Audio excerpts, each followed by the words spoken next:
In March, all schools went to remote learning. Now the daily case count is hitting new highs, but thousands of students remain in the classroom. The Illinois Federation of Teachers wants to know why that hasn't changed. WCIA3's Jen Lask shares the union's demands for action. We desperately want to be back in school with our kids, back in colleges and universities in person, but we can't get there if the state can't get this virus under control. And that's why the Illinois Federation of Teachers is calling for a complete return to remote learning. IFT President Dan Montgomery wants the state to put more uniform measures into place rather than just guidances. That would take some of the burden off superintendents and school boards. They're afraid maybe to make the call, especially if they have some vocal parents who say, no, we want to be in person. So that's why we think we need really clear metrics from the state about when you should go fully remote.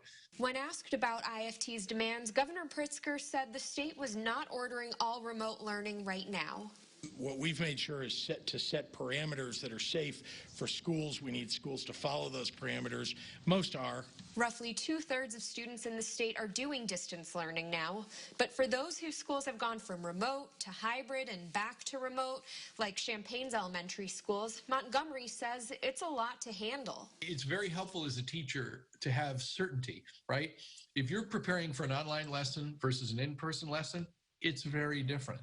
IFT's gone to court in a few districts for unsafe settings, but I wanted to know, could strikes come next?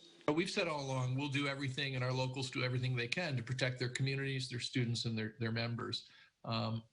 Thankfully, we haven't had to take that step. For now, they're waiting to see what the state's next step is instead.